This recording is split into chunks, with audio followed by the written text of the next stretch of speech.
On a tout chanté, tout dit, tout écrit sur Jérusalem. Qu'elle est 3 fois sainte, qu'elle est le berceau du monothéisme, qu'elle est au cœur d'un conflit inextricable. Mais c'est peut-être aujourd'hui qu'un tournant de son histoire se décide. Bonjour à tous. Le deal du siècle se fait attendre. Et voilà que cette semaine s'ouvre son premier chapitre, le volet économique. Les États-Unis sont à la manœuvre et fait rare, plusieurs pays arabes ont accepté le rendez-vous. Alors comment les habitants de Jérusalem voient-ils cette page s'ouvrir? Nous allons leur poser la question. Bienvenue dans Conversation à Jérusalem.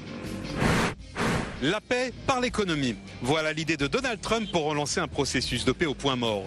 Mais est-ce que tout peut s'acheter, même la paix? C'est la question que nous poserons aux habitants de Jérusalem. Des officiels israéliens absents, des Palestiniens qui boycottent toute tentative américaine. Le deal du siècle est-il mort-né? Ou au contraire, Donald Trump fera-t-il un passage en force? Et vous, habitants de Jérusalem, serez-vous prêts à certaines concessions? Nous vous interrogerons. Et nos Jérusalemitains du jour. Yossi Abravanel, directeur exécutif adjoint d'Elnet, organisation qui travaille au renforcement des relations Europe-Israël. Chloé Porto, coordinatrice et community manager de l'organisation Yalla Young Leaders. Yalla est un mouvement pour la paix qui regroupe près d'1 million de jeunes au Moyen-Orient et en Afrique du Nord. Jacques Bendelak, économiste, chercheur en sciences sociales à Jérusalem, spécialiste des relations israélo-palestiniennes, auteur de plusieurs ouvrages sur les économies israéliennes et palestiniennes. David Onona, directeur de la Fondation Israël Archéologie. Il est président de l'ONG WISI pour la protection des coraux et faunes du golfe d'Elat. Nili Naouri, avocate, coordinatrice d'Israel is Forever, association pour la mobilisation des forces francophones sionistes. Elle est déléguée du Likoud à l'Organisation sioniste mondiale. Michel Calvo, il est avocat d'affaires spécialisé en droit international, co-auteur de plusieurs livres dans le Moyen-Orient et la Troisième Guerre mondiale. Pourquoi il n'y a pas de paix? Et pour la dernière de la saison, il nous a rejoint. Emmanuel Halimi est présent avec ses plus beaux croquis. Voilà pour le sommaire, place à notre premier sujet. C'est dans la discrétion la plus totale que depuis Washington, New York et le Bahreïn se prépare le volet économique du deal du siècle. On fait le point en images et on en parle tout de suite après avec les habitants de Jérusalem. Plusieurs mesures phares ont été annoncées ce samedi par l'un des architectes de l'accord, Jared Kushner, conseiller et gendre du président américain, très optimiste. Ce plan investirait environ 50 milliards de dollars dans la région. Il créerait 1 million d'emplois en Cisjordanie et à Gaza. Il permettrait de faire baisser le taux de chômage d'environ 30% à moins de 10%. Il réduirait le taux de pauvreté de moitié s'il est appliqué correctement. C'est un plan sur 10 ans.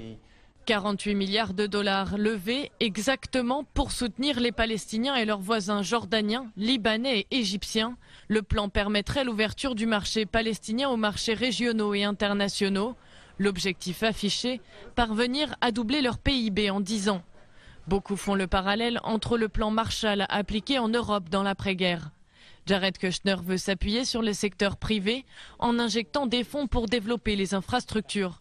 Près de 180 projets ont été annoncés, dont la création d'un couloir reliant la bande de Gaza à la Cisjordanie. Et nous sommes maintenant dans un endroit très symbolique au cœur de la vieille ville de Jérusalem et en face de nous la synagogue de la Hourva. Elle a été détruite lors de la guerre d'indépendance, reconstruite au début des années 2000. Autant dire que c'est un symbole fort que nous avons choisi pour cette émission spéciale qui est également la dernière émission de la saison. Et vous voyez derrière moi le chandelier de Jérusalem, symbole évidemment de cette ville. Bonjour à tous, merci d'être avec nous. Certains d'entre vous sont des habitants de Jérusalem, d'autres sont venus d'un petit peu plus loin pour discuter ensemble des espoirs, des interrogations, des craintes aussi à quelques jours maintenant de l'annonce de ce premier volet du plan de paix de Donald Trump, volet économique. Et on va en parler ensemble. Je vais peut-être commencer avec vous, Jacques Bendelak. Bonjour. Comme vous êtes économiste, qu'est-ce que l'on peut attendre d'un sommet qui, visiblement, ne va proposer pour l'instant qu'un aspect économique? Est-ce qu'on peut faire la paix par l'économie? Le conflit qui nous oppose aux Palestiniens est un conflit politique. Et donc la paix ne peut pas se faire par l'économie, elle doit passer obligatoirement par des solutions politiques. Je n'ai rien bien sûr contre l'économie. Un sommet qui pourrait améliorer le niveau de vie des Palestiniens, qui pourrait attirer des capitaux dans la région, c'est quelque chose de très positif qu'il faut encourager, mais ça ne peut pas être une alternative au règlement politique du conflit qui nous oppose. Je vous ferai remarquer que les Palestiniens, c'est le peuple le plus aidé au monde en termes d'aide internationale. Donc je ne suis pas convaincu que ce soit de l'argent dont ils aient besoin aujourd'hui. Hein. D'autant plus que la paix économique, c'est une invention qui date de quelques années déjà. Hein. Elle est de qui? C'est notre Premier ministre Netanyahou qui l'avait lancée lors d'un célèbre discours à l'université de Bar-Ilan en juin 2009. Il y a juste 10 ans. Et à l'époque, c'était pour aider les territoires palestiniens ou Cisjordanie ou Judée-Samarie, selon les intervenants. Absolument. Chacun aura sa nomination. Mais c'était pour cette zone-là. Mais c'était dans l'objectif avoué de parvenir à un règlement politique. Et cette paix économique a d'ailleurs été adoptée également par les Palestiniens, dont le Premier ministre de l'époque, Salam Fayyad, avait aussi mis en œuvre des mécanismes qui devaient constituer cette paix économique, de coopération économique avec Israël. Ça n'a pas marché parce que la paix économique toute seule, elle ne peut pas marcher si elle ne débouche pas à moyen ou long terme sur un règlement politique. Et donc, encore une fois, aujourd'hui, j'ai l'impression que cette paix économique va être un leurre, parce que sans mettre sur la table les volets politiques, c'est-à-dire territorial. Donc de mettre les questions clés sur la table, Exactement. Ça ne marchera pas selon vous. Alors pour vous, c'est un leurre. Yossi Abravanel, vous êtes vous-même un ancien entrepreneur. Donc quand on vous dit, voilà, c'est une possibilité de faire la paix via l'économie, puisque la paix avec un grand P jusqu'à maintenant n'a pas fonctionné. Est-ce que pour vous, c'est une porte d'entrée?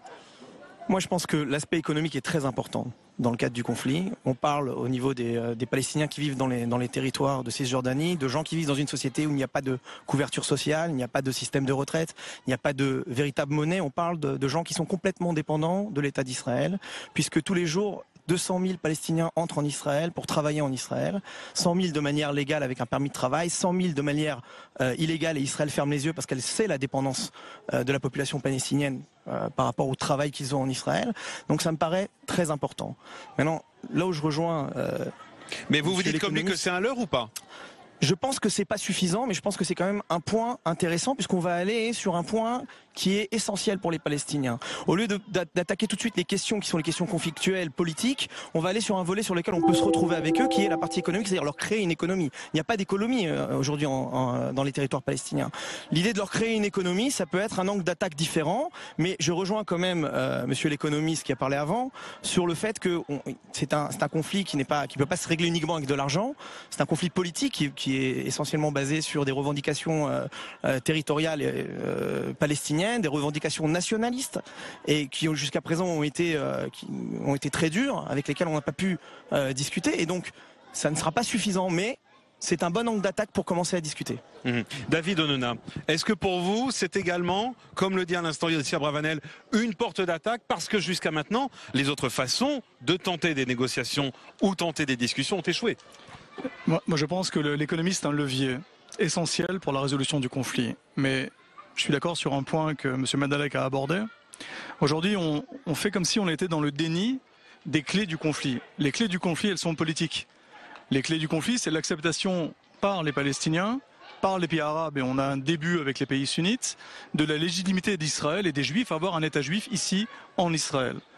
La première difficulté, c'est cette question de la légitimité d'Israël.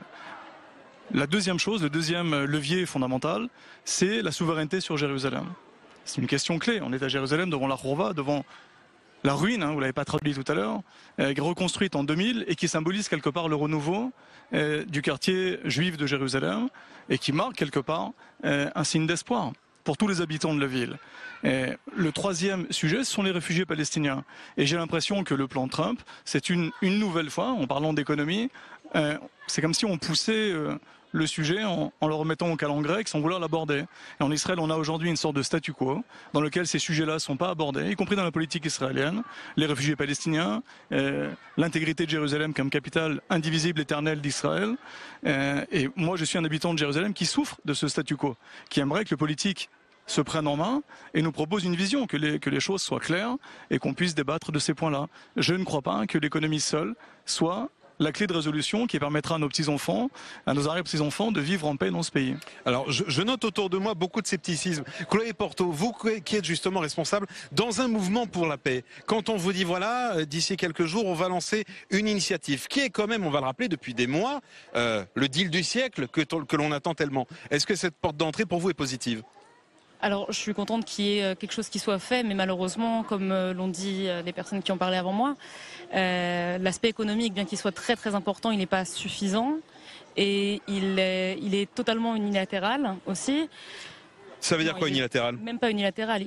C'est vraiment les Américains, l'administration de Trump, qui a décidé de faire ce deal du siècle, sans consulter apparemment ni les Palestiniens ni les Israéliens. C'est-à-dire que c'est même pas pris au sérieux finalement, puisque les Palestiniens vont pas pris au sérieux ou il vous fait peur le plan de Trump ? Alors peur. C'est-à-dire qu'il y a des conséquences justement dans les décisions unilatérales de l'administration de Trump. Et ces conséquences, c'est nous qui, sur le terrain, c'est-à-dire nous, les Israéliens et les Palestiniens, qui devons faire face à ces conséquences. Donc effectivement, oui, il y a un peu de peur, un peu d'appréhension en tout cas. Appréhension, ouais. Voilà. Après, ce que j'entends, c'est vraiment cette prise au sérieux des Israéliens et des Palestiniens qui n'est pas là. Sinon, on aurait consulté. Vous, c'est l'absence des deux principaux protagonistes qui vous interpellent. Ça m'interpelle, ouais. Oui. À la fois boycott de la partie palestinienne et Israël qui n'a pas envoyé de représentant officiel.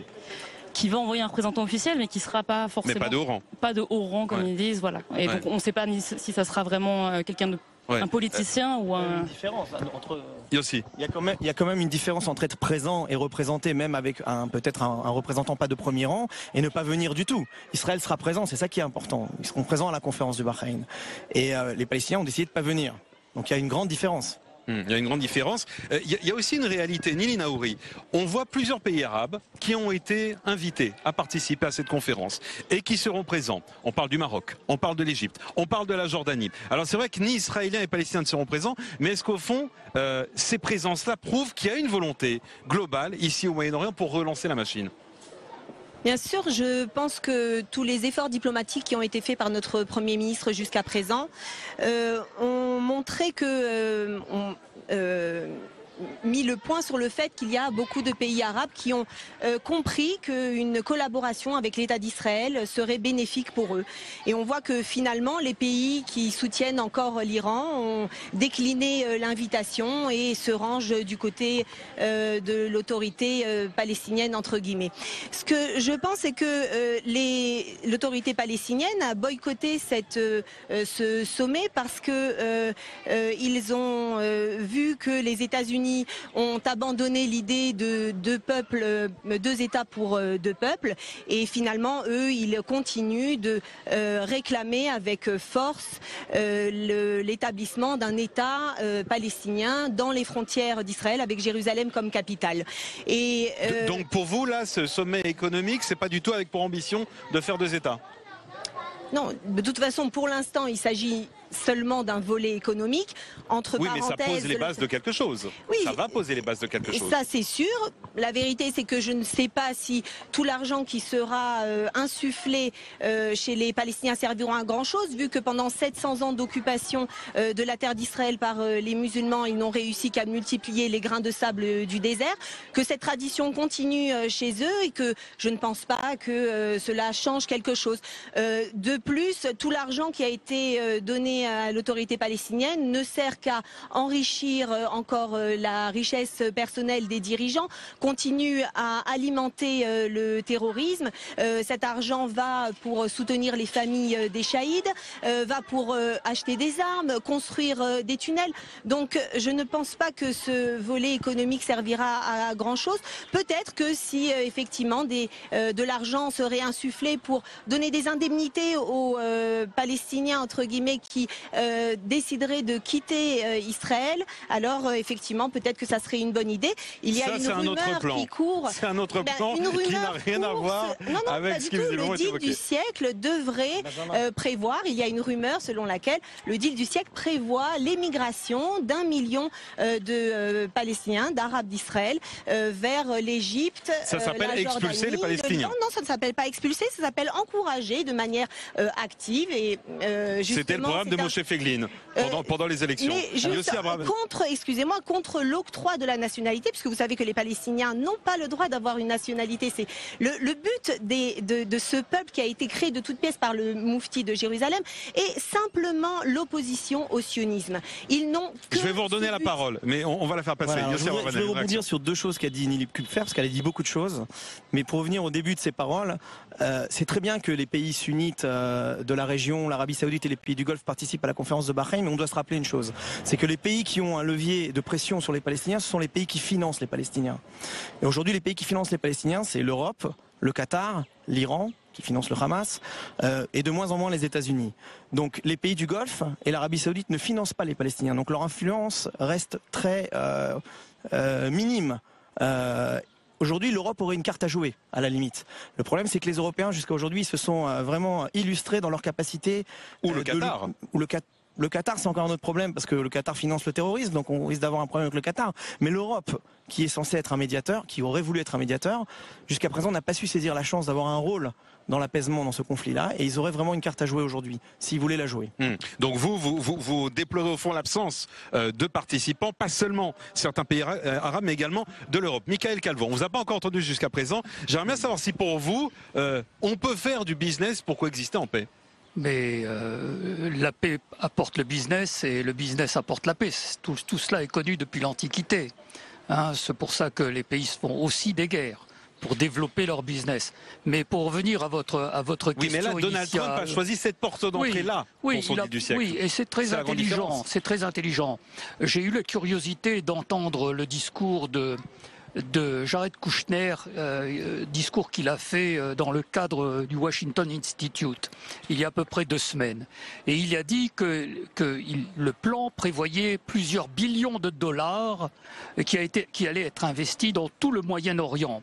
Et il a dit également que les États-Unis ne donneraient pas grand-chose et que tout cela viendrait des États arabes.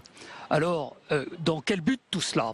Le but, il a exprimé développer le pays, développer les pays, aider les populations dites de réfugiés palestiniens pour les intégrer dans les États arabes où ils se trouvent. Donc de mettre fin au système de l'UNRWA et de l'assistance permanente qui dure depuis 1948. D'où la présence de certains pays arabes à ce sommet ?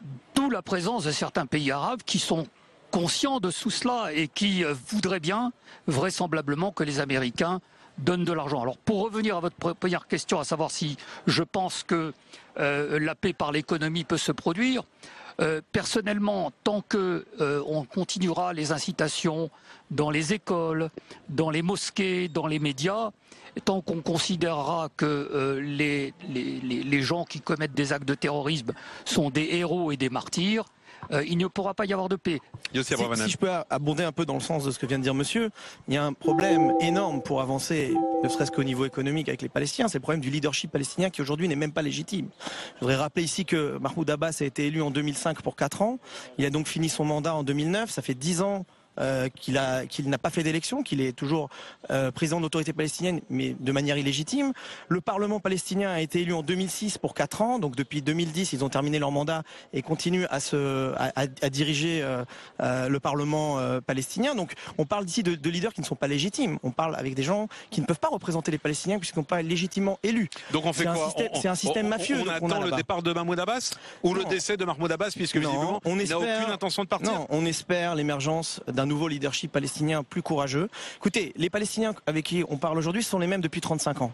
La moyenne d'âge des leaders palestiniens, c'est 75 ans. Le plus vieux a 96 ans, le plus jeune a 65 ans. On parle avec des gens qui, depuis 35 ans, refusent de s'asseoir à la table des négociations, qui ont refusé les propositions de 2 gouvernements israéliens, le gouvernement Barak et le gouvernement Olmert, qui proposaient quand même 97%, 98% des demandes palestiniennes. Donc on parle avec les mêmes gens qui ont refusé. Jérusalem. Et la moitié de Jérusalem. Si ces gens ont refusé pendant 35 ans des propositions de ce type-là, pourquoi aujourd'hui les accepteraient-ils? Et encore, on parle d'un plan largement moins inférieur à ce que les gouvernements israéliens précédents ont proposé. Donc on va dans le mur. Donc ce qu'on espère, parce qu'on veut rester positif, c'est que il y aura un nouveau leadership palestinien qui sera peut-être accompagné par des pays arabes, et peut-être que si les Européens ont un peu plus de courage politique, politiques, ils seront là aussi pour les accompagner, mais c'est pas gagné. Et peut-être que ça va permettre l'ouverture d'une nouvelle page. David Onona, vous vouliez réagir? Je voudrais réagir sur 2-3 choses que j'ai entendues. La première chose, l'absence de leadership, c'est une évidence. Et ce leadership ne reconnaît pas l'État d'Israël et le droit des Juifs à avoir un pays. Sinon, il y a longtemps que la paix aurait avancé. Les Israéliens ont fait des gestes très forts. Je vous rappelle qu'on est sorti du Liban Sud. Je vous rappelle ce qui s'est passé à Gaza. Tout ça, c'est extrêmement clair. La deuxième chose, et je ne veux pas faire de la peine à Nili, moi je vis à Jérusalem. J'habite ici. Je travaille ici. J'ai une expérience dans une organisation, dans l'archéologie, où les Arabes, les Juifs et les chrétiens travaillent ensemble. Et Jérusalem se construit. Je ne suis pas certain qu'on ait énormément de candidats au départ. Je pense que beaucoup d'Arabes sont ici à Jérusalem, ici dans le pays. Je parle des Arabes israéliens, ils y sont bien. Ils jouissent de tous les droits. Ils vont à l'université, on les voit travailler dans les hôpitaux, on les voit travailler partout. Et je voudrais être optimiste, ça se passe pas si mal que ça. Je veux dire, le vécu qu'on a en tant que Jérusalemite à Jérusalem, quand on sort un petit peu de son précaré mental, eh bien on voit des Juifs et des Arabes vivre les uns à côté des autres, les enfants se côtoyer, on se fréquente dans les hôpitaux sans que ça crée de drame. Hein. Il y a pas sinon, et je crois qu'il faut être conscient que c'est peut-être un mythe de penser qu'1 million de Palestiniens vont prendre leurs affaires et partir d'ici. Les Arabes le disent d'ailleurs, hein, quand on prend un taxi, quand on les rencontre. Je pensais même à la personne qui travaille chez moi dans le jardinage, il me disait qu'il est là pour rester, que c'est son pays. Et moi je crois qu'on est condamné à vivre ensemble, à échanger et à trouver les moyens de collaborer et de partager ce bout de terre. Et de vivre ensemble. Et si à Jérusalem on n'est pas capable de ça, quelque part on manque aussi au message de paix de Jérusalem, hein, Yerushalayim. Il y a le mot paix dedans, il y a le mot complétude. Et il faut qu'on soit capable aussi d'avoir un message d'espoir et positif. Nili Naouri, je vous donne la parole dans un instant. On va marquer une toute petite pause et on se retrouve dans quelques instants ici au cœur de Jérusalem, dans la vieille ville, place de la Hourva. Tout de suite.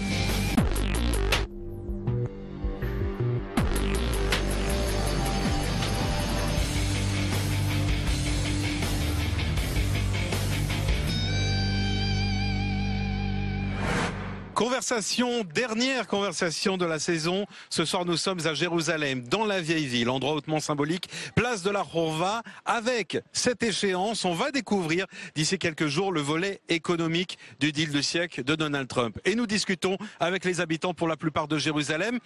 Certains sont plutôt sceptiques. Et j'aimerais vous redonner la parole, Nili Naouri, parce que tout à l'heure, vous nous disiez au fond, il y a une possibilité, c'est peut-être de donner de l'argent aux Palestiniens pour qu'ils partent et que l'économie, ça passe par ça. David Onona, vous nous avez rappelé le contraire, qu'au fond, le vivre ensemble est possible. Qu'est-ce que vous lui répondez, Nili ?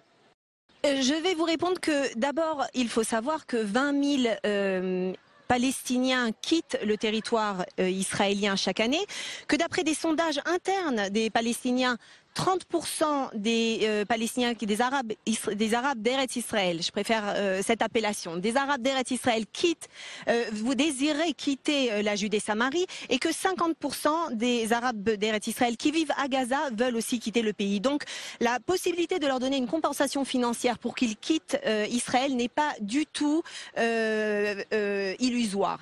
Maintenant, mais quand on vous dit que dans les hôpitaux israéliens, il y a énormément d'infirmiers, de médecins arabes et que le vivre ensemble fonctionne très bien. Alors, je vais vous répondre que ceux qui désirent renoncer à leur velléité nationale, ceux qui sont prêts à renoncer à leur espoir de fonder un État dans les frontières d'Israël, bien entendu, ceux qui reconnaissent la souveraineté juive sur l'intégralité d'Israël, bien entendu qu'ils peuvent vivre ici. C'est le cas des Druzes qui servent dans l'armée et qui sont tout à fait, qui prêtent allégeance à l'État d'Israël. Et dans ce cas-là, bien entendu que nous pouvons tout à fait vivre en paix avec eux. Et c'est à ce moment-là que, en fin de compte, à partir du moment où des individus décident de choisir la violence plutôt qu'une collaboration économique, c'est qu'ils pensent que la violence va leur attribuer plus d'avantages, qu'ils vont en tirer un intérêt. Si aujourd'hui nous disons d'une manière claire que cet espoir de fonder un deuxième État terroriste dans notre pays ne verra jamais le jour, alors dans ce cas-là, les Arabes d'Eretz Israël comprendront qu'ils ont plus intérêt à collaborer au niveau économique et à rester effectivement dans ce pays qui leur donne des droits qu'ils n'auraient jamais pu rêver dans d'autres pays arabes. Donc vous dites pas d'État palestinien du tout, je vois à ma gauche bouillonner les uns les autres. Jacques Bendelak. Oui, alors c'est vrai que c'est une région violente et que la violence nous oppose depuis 70 ans et que c'est à mon avis une des raisons principales pour lesquelles Israéliens et Palestiniens doivent se séparer. Alors quand je dis palestiniens de Cisjordanie et de Gaza. Je ne parle pas des Arabes israéliens qui sont israéliens, restent israéliens et à aucun prix ne voudront adopter une nationalité différente. Je parle des Palestiniens de la Cisjordanie et de Gaza. C'est vrai que moi aussi j'habite en Israël depuis 35 ans, à Jérusalem. Je vois les Palestiniens venir travailler quotidiennement en Israël. Je ne suis pas convaincu qu'ils n'auraient pas préféré travailler pour leur économie palestinienne plutôt que pour le profit de l'économie israélienne. Alors, ça on me le dit sans arrêt, il y a 100 000 Palestiniens qui viennent travailler en Israël. C'est pas ça ce qu'ils veulent. Ils veulent travailler pour leur économie, pour une économie indépendante, oui, en comptant les illégaux et ceux qui travaillent dans les implantations juives de la Cisjordanie, ils veulent travailler pour eux-mêmes, pas pour les autres. Et c'est ça le principe de l'indépendance et de la paix. Parce que parler de la paix, on peut en parler des heures. Encore faut-il savoir ce qu'on veut mettre dans ce mot-là. La paix, c'est la cohabitation sans violence entre deux peuples. Et cette paix, à l'heure actuelle, elle ne peut se faire que par la séparation physique, territoriale des deux peuples qui n'arrivent pas à vivre ensemble. C'est quand même très raciste ce que vous disiez quand même. Ce que vous dites, pardon. C'est quand même très raciste ce que vous dites, qu'on ne peut avoir de paix qu'avec une séparation totale. C'est pas censé être le discours de la gauche pacifique. Ils divorcent. Eh bien, lorsque le couple israélo-palestinien ne s'entend pas, ils doivent divorcer et donc habiter chacun chez soi, avec une frontière donc en fait, ce qui est magnifique, qui les séparerait, et cohabiter et coopérer de manière économique, parce qu'il y a beaucoup de coopération et de partenariat économique possible entre Israéliens et Palestiniens, mais pour le bienfait de chacun. Alors qu'aujourd'hui, il n'y a pas d'économie palestinienne parce que l'économie palestinienne a été vouée entièrement au profit de l'économie israélienne. Et qu'il n'y a aucun développement au profit des Palestiniens, si ce n'est que le développement ne se fait qu'au profit des Israéliens, et que, c'est pas moi qui le dis, toutes les organisations internationales le disent, et il suffit de Alors, ça, on ne peut pas laisser dire par contre. Je vais rebondir sur deux choses que vous avez dit. La première chose, vous avez dit les 200 000 Palestiniens qui rentrent pour travailler en Israël journellement, c'est pas ce qu'ils veulent. Alors, je ne sais pas combien de Palestiniens vous côtoyez. Moi, j'habite aussi Jérusalem. Je côtoie énormément de Palestiniens qui rentrent travailler, notamment de Bethléem en Israël tous les jours. Je peux vous dire que le salaire moyen à Bethléem, c'est 200 € par mois pour les gens qui ont la chance d'avoir un travail. Il y a un grand taux de chômage, donc c'est pas tout le monde qui peut les gagner. Et un ouvrier palestinien qui travaille en Israël peut gagner entre 2000 et 2500 € par mois. Avec ça, il nourrit 10 à 15 familles. Le plus grand rêve de ces gens-là, c'est d'obtenir la citoyenneté israélienne parce qu'ils pourront avoir accès à un niveau de vie comme on a en Israël. D'accord ? Donc je peux pas laisser dire que c'est pas ce qu'ils veulent. Maintenant, ça a été organisé uniquement au profit d'Israël. Je vois pas de quoi vous parlez. Sans les permis de travail pour les Palestiniens, les Palestiniens étouffent. Ils étouffent sans ça. C'est leur poumon économique. Le fait que les checkpoints sont ouverts tous les matins pour permettre aux Palestiniens de venir travailler en Israël, c'est un acte humanitaire. C'est pas au profit d'Israël. Donc, je veux dire, ne vous mettez pas dans la propagande palestinienne, alors que c'est quelque chose qu'on voit tous les jours aujourd'hui en Israël, et notamment à Jérusalem, où il y a effectivement énormément de Palestiniens qui viennent travailler tous les jours. Michael Calvo, vous voulez également réagir ? Vous parlez de séparation, mais la séparation, vous pensez qu'avec la séparation, il y aura le bonheur pour tout le monde ? C'est bien cela. Vous pensez cela? C'est la notion de deux États pour deux peuples, de toute façon. Non, mais regardez ce qui se passe avec Gaza. Les Palestiniens regardez ce qui se passe. Qu'ils veulent chez eux. Mais regardez ce qui se passe avec Gaza. Les intérêts des Israéliens. Oui, mais regardez les intérêts des Israéliens. Regardez Gaza. Gaza, c'est un quasi-État. Ils sont libres. Ils font ce qu'ils veulent. Ok, dans la limite des attaques qu'ils nous lancent. Okay, donc vous ne pouvez pas dire que la séparation ou qu'un État palestinien va nous apporter le bonheur. Libre à Gaza est un bien grand mot. Pardon ? Libre à Gaza est un bien grand mot. Non, mais vous allez avoir la même chose. Vous allez avoir la même chose dans les territoires de Judée et Samarie. Il ne faut pas se leurrer. Alors, vous ne pouvez pas tenir ce langage. Chaque fois qu'on a donné la terre, il nous arrivait des catastrophes. Donc vous voulez quoi ? Chaque fois des morts. Annexer je n'ai pas dit ce qu'il doit faire. Un grand Israël, monsieur, où les Juifs ce que je vous dis, c'est qu'il faut prendre le problème à la base. Pourquoi il n'y a pas de paix? Et là, personne jusqu'à maintenant n'a essayé de prendre le problème à sa racine. On a toujours considéré que le problème israélo-palestinien, en tout cas entre les Arabes et les Juifs qui vivent en Israël. C'est quoi le problème pour vous à sa racine? Mais le problème n'est pas un problème territorial, loin de là. Le problème est un problème religieux, théologique et métaphysique. Et si vous voulez que j'élabore cela, je peux l'élaborer. Les musulmans ne comprennent pas ce qui s'est passé depuis 48 et même avant 48. Ils ne comprennent pas que les Juifs... Non mais laissez-moi terminer, madame. Ok, laissez-moi terminer. Écoutez d'abord et après vous réagirez. Chloé va réagir. Vous réagirez. Michael Calvo. Ok, donc le monde et les politiques n'ont pas compris que c'est un problème qui n'est pas territorial. Pour une bonne raison. C'est parce qu'ils ne sont pas, nos dirigeants politiques et aucun dirigeant communautaire jusqu'à maintenant n'est amené à comprendre, à traiter de problèmes religieux. C'est quoi pour vous? En gros, c'est une guerre de religion. C'est pas une guerre de religion. C'est pas une guerre de religion. Vous avez le même problème avec le monde chrétien et le monde juif. C'est un problème métaphysique, dans la mesure où toutes ces populations qui ont été éduquées dans une conception du monde particulière ne comprennent pas que nous sommes revenus sur notre terre. Et c'est là le gros problème. Ils ne comprennent pas. Le Coran dit que à partir du moment où une terre est devenue musulmane, elle doit rester musulmane. Or, il s'avère que Dieu leur a dit qu'ils allaient s'étendre dans le monde entier. Ils ont conquis tout le bassin, ils sont même montés jusqu'à Vienne, jusqu'au port de Vienne. Donc pour vous, c'est la conception que l'islam se fait du monde. C'est la conception de l'islam, mais dans l'islam, il y a la solution au problème. Et je vous la dirai tout à l'heure. Ah ben ça s'appelle mettre le suspense. Chloé, une réaction? Alors oui, j'entends beaucoup de choses sur les Palestiniens veulent ci, les Arabes veulent ça, les musulmans disent ceci ou cela, mais déjà il n'y a pas... Alors, il n'y aura pas de représentants à cette conférence, cet atelier, enfin bon, ce sommet dans quelques jours, et il n'y en a pas non plus ici. Quand vous dites pas de représentants, c'est palestinien. Pas de représentants palestiniens, ouais. Pour parler pour lui-même. Moi, j'ai fait l'effort, entre guillemets, mais qui me semblait normal, de demander, en sachant que j'allais venir sur cette émission, demander à quelques Palestiniens, puisque je travaille avec beaucoup de Palestiniens, ce qu'ils pensaient de tout ça. Et je ne retrouve pas du tout dans le discours des personnes qui sont ici ce qui m'a été dit. Voilà. Donc, si vous Alors dites-nous, qu'est-ce qu'ils vous ont dit? Alors, plusieurs choses.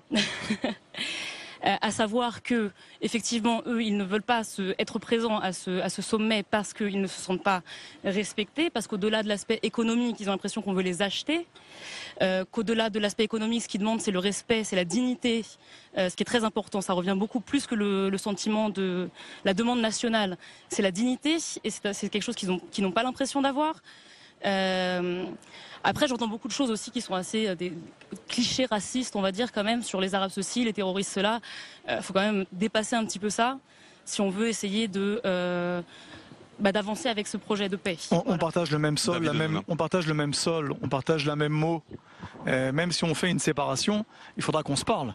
Parce que les nappes phréatiques sont communes, l'air en termes de pollution est commun, et en tant que président de l'organisation non gouvernementale OICI, on travaille sur le golfe d'Elat, golfe d'Aqaba. Ce golfe, il est limitrophe, vous le savez, à l'Arabie Saoudite, à la Jordanie, à l'Égypte, à Israël, et le blanchiment des coraux sur la planète, c'est un drame international, c'est un drame d'environnement. On doit prendre ce challenge à bras-le-corps, et on ne pourra pas le faire sans nos voisins. On a fait une émission il y a quelques semaines à Eilat, on nous avait expliqué que justement, malgré tout ce qu'on dit sur le conflit, les scientifiques et les chercheurs parlent depuis des années ensemble. Tout à fait, et on est en train de pousser ce développement, on a créé cette ONG pour cela, et en Israël, il faut aussi qu'on soit capable de créer des ponts. Encore une fois, nos enfants respirent le même air, qu'on habite Ramallah ou Jérusalem, si l'air est pollué, les enfants en souffrent. Les nappes phréatiques sont exactement les mêmes, les enjeux sur l'eau sont les mêmes pour les Arabes, pour les Palestiniens, pour les Israéliens, pour les Jordaniens, pour nos voisins. Et donc j'entends l'argument de séparation, j'ai entendu d'autres choses, mais je voudrais juste rappeler que quelque part, nous sommes des êtres qui vivons sur une terre qui est commune. Nous n'avons pas l'intention de partir. Oui, personne. Les Juifs n'ont pas l'intention de partir d'ici, ça il faut qu'on soit clair aussi, et je ne suis pas certain que les Palestiniens ou les Arabes palestiniens aient envie de quitter ce pays, et donc on doit absolument, et je renvoie vers la discussion qu'on a eue au début et l'intervention de Yossi, il faut absolument qu'à un moment le politique prenne ses responsabilités, côté israélien et côté palestinien, qu'on ait un leadership courageux, oui, qui ose traiter et dire la vérité à son peuple. Les Juifs sont là pour durer, l'État d'Israël est là pour durer. Nous ne sommes pas une parenthèse de l'histoire. Alors, ça, vous l'avez dit les uns et les autres tout à l'heure. Et j'aimerais qu'on avance un petit peu dans ce débat avec une phrase qu'a prononcée Chloé tout à l'heure. Elle a dit les Palestiniens, au fond, sont un petit peu vexés ou outrés, je sais pas l'adjectif qu'il faut utiliser, par le fait qu'on essaye de les acheter. Alors, Yossi Abravanel, c'est important ça. C'est une conception de Donald Trump qu'on peut tout acheter, y compris la paix. Alors c'est vrai que la notion d'honneur, de kavod, dans le monde musulman est très importante. Mais je veux dire, là on parle quand même d'une conférence dans laquelle on veut proposer, d'après ce qu'on entend, à peu près 30 milliards de dollars aux Palestiniens. Toute personne normale et sensée comprend que c'est peut-être intéressant d'aller s'asseoir juste pour écouter. On n'a pas dit qu'ils allaient signer sur un accord à la conférence de Bahreïn. Donc si on n'accepte pas d'aller s'asseoir pour écouter, on va aller nulle part. C'est-à-dire le problème qu'on a avec les Palestiniens depuis le début. Si il n'y a pas dans les propositions de départ 100% de leurs revendications, ils sont pas capables d'aller s'asseoir à une table. Si on sort pas de cette spirale-là, on pourra jamais avancer. Donc moi ça me paraît bête et stupide de pas vouloir participer pour écouter. Pour aller au moins participer et écouter ce qui a proposé sur la table. On parle quand même de sommes faramineuses. Donc pour vous, il y a un tort palestinien aujourd'hui très clair. Évidemment, mais évidemment. C'est l'éternel chaise vide. On est dans une conception où c'est tout ou rien tout de suite. Un processus de négociation, ça prend du temps. Il faut aller s'écouter, la première chose. Ils sont pas obligés, même s'ils participent à la conférence, de dire oui à tout. Ils sont même pas obligés de dire oui du tout. Et jusqu'à présent, ils ont excellé à prendre l'argent sans jamais rien changer sur le terrain. Donc moi, si j'étais à leur place, j'irais écouter. J'essaierais de prendre une partie de ces 30 milliards et puis après, on verra ce qu'ils feront sur le terrain. Non, ça me paraît logique. David Onona. Non, on revient sur le même sujet, c'est-à-dire qu'il n'y a pas en face de nous de gens prêts à dialoguer, véritablement. J'entends bien l'honneur arabe. Je l'entends, cet honneur, le fait qu'ils ont l'impression d'être humiliés parce qu'on les achète. J'ai pas dit l'honneur arabe, j'ai dit vraiment la dignité. La dignité, on aurait même pu parler du sentiment national, on aurait pu parler de tout ça. Mais la chaise vide, on la connaît bien. Il n'y a pas eu, dans toutes les propositions qu'on a rappelées tout à l'heure, où on a proposé 97% de la Judée-Samarie, oui, Gaza, une continuité territoriale, le retour de réfugiés palestiniens dans l'État palestinien qui devait être créé, et le partage de Jérusalem, tout ça, ça a échoué. En retour, les Israéliens ont reçu du terrorisme, de la haine, des morts, des difficultés. Aujourd'hui, on est dans un statu quo qui dit pas son nom, parce qu'aujourd'hui, bien, ce vivre ensemble, on le vit à Jérusalem, on le vit à Haïfa, il y a des endroits dans le pays où on le vit. Il y a des Palestiniens qui sont avocats, qui sont juges, il y a des députés, il y a un dialogue au Parlement israélien. Et pour moi, le problème, c'est la chaise vide, c'est le refus de reconnaître l'État juif, c'est le refus de reconnaître la légitimité d'Israël en tant que pays à exister. C'est ça les vrais blocages à la paix. Et je ne crois pas que l'économie soit en capacité de lever ces blocages. À un moment, il faut se parler. On partage le même territoire.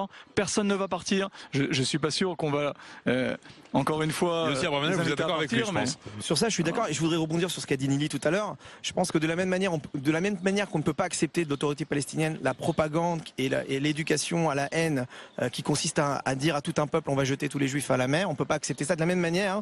On ne peut pas accepter non plus chez nous, du côté israélien, de penser qu'on va régler le problème, c'est une fantaisie, en espérant que tous les Arabes vont quitter la terre d'Israël. Mais ce n'est pas ce que j'ai dit, encore une fois. Oui, mais... non, ce que j'ai dit, c'est qu'il y a il y a une différence à faire entre les Arabes qui sont capables de renoncer à leur velléité nationale et ceux qui ne veulent pas et qui continuent de promouvoir l'idée que par le terrorisme, ils obtiendront un État. Ceux-là, nous devrons les combattre et nous devrons être fermes à ce niveau-là. Ceux qui désirent avoir quand même des velléités nationales, ils peuvent fonder un autre État dans un autre État arabe où ils ont aussi la France. Vous parliez tout à l'heure de l'Europe. Je ne pense pas du tout que l'Europe d'ailleurs doit avoir une quelconque influence puisqu'ils commencent à rejoindre la Ligue arabe. Mais ce que je voudrais quand même dire, c'est que... Qui rejoint la Ligue arabe les États européens et la France en premier lieu, ça c'est clair. Et je ne pense pas du tout que la France aura un quelconque poids... Vous parlez de la politique arabe de la France. Oui, tout à fait. Maintenant, ce que je voudrais quand même dire, c'est que à partir du moment où le plan de Barak et le plan d'Olmert, qui voulaient donner la quasi-totalité de la Judée-Samarie et Jérusalem, la moitié de Jérusalem aux Palestiniens, ont été refusés par l'autorité palestinienne, c'est bien la preuve. Donc vous dites que ça discrédite. Chloé, il faut qu'on passe la parole. De la terre d'Israël. Chloé. Pour moi, vous discréditez un petit peu le discours, votre propre discours, parce que ces chiffres, ils ont l'air un petit peu de sortir de d'on ne sait où. Je voudrais que vous puissiez les appuyer avec autre chose pour les 50%. Et puis, vous disiez tout à l'heure à monsieur qu'il était raciste. Mon Dieu, je suis vraiment... ce que vous dites là, à partir du moment où on je l'entendrai d'un nazi, contrairement, excusez-moi, à partir du moment... Attendez, laissez juste finir, Chloé. Non, mais à partir du moment où on dit qu'on ne peut pas vivre ensemble, ce n'est pas du tout le discours que je prétends. Le discours que j'ai justement, c'est que les Arabes qui reconnaissent la souveraineté d'Israël, je conçois tout à fait de pouvoir vivre avec eux. Et alors que monsieur, qui est apparemment de gauche, ne le conçoit pas. Il désire un véritable divorce. Alors après, ça reprend il faut laisser réagir. Pardon, Chloé et Jacques Bendellac. Effectivement, quand on n'arrive pas à s'entendre, parfois il vaut mieux divorcer. Là-dessus, je suis d'accord avec monsieur. Effectivement, c'est pas l'idéal. Moi, je préfère le vivre ensemble. Mais c'est vrai qu'au bout d'un moment, je pense qu'il faut quand même trouver aussi des solutions qui soient viables pour tout le monde et qui respectent donc la dignité, encore une fois, pour les Palestiniens, puisque c'est leur revendication principale, et la sécurité pour les Israéliens, puisque c'est une de nos revendications principales aussi du côté israélien. Là-dessus, j'espère qu'on est d'accord. Mais je sais qu'il y a 2 juifs, 3 problèmes, et qu'ici on est beaucoup. Mais voilà, il y a des propos quand même que vous tenez qui sont très choquants. Au-delà des chiffres que je trouve qui sont un petit peu fantasmés peut-être, je trouve qu'il y a des propos très choquants, parce que c'est bien de dire aux Palestiniens, si vous acceptez toutes nos conditions, vous pouvez rester ici et vivre avec nous. Mais on va essayer d'avancer. On a entendu, pardon Nili, on a entendu les uns les autres. Il faut déjà j'aimerais bien qu'on entende maintenant Jacques Bendellac quand même, parce qu'il s'est dit beaucoup de choses depuis tout à l'heure. Je peux dire quelque chose? Un respect Attendez, mutuel. 2 secondes. Jacques Bendellac, j'aimerais entendre Jacques Bendellac. Non. Écoutez, je n'ai pas de leçon de sionisme à recevoir de personne. Je suis juif, j'ai choisi de venir vivre à Jérusalem. Et je parle ni comme droite ou de gauche, mais je parle comme quelqu'un qui habite ici depuis 35 ans, qui voit certaines choses et qui veut vivre dans un État juif. C'est pour ça que j'ai choisi de venir vivre à Jérusalem. L'État juif tel que vous le concevez vous-même, c'est-à-dire un grand Israël, dans lequel finalement il n'y aura plus de majorité juive, parce qu'on sait très bien que la démographie arabe est galopante, sera un État dans lequel il n'y aura plus à terme, je ne sais pas lequel, de majorité juive sur ce grand territoire. Et donc il faut finalement savoir ce qu'on veut. Moi je préfère un petit territoire à majorité juive qu'un grand territoire paix, bien évidemment, à majorité dont je ne suis pas sûr qu'elle soit juive sur le moyen terme. Michael Calvo, Nili, pardon, il faut qu'on passe la parole, il y a un déséquilibre. Non, juste, c'est pas vrai sur les chiffres de la démographie. Sur les chiffres de la démographie, c'est pas vrai. Non, mais ils sont connus les chiffres. La démographie juive aujourd'hui, elle se porte très très bien. C'est une des meilleures de l'OCDE. Je crois qu'on est 3,4 en termes de la poriout en français, c'est la fertilité donc des femmes en âge de procréer.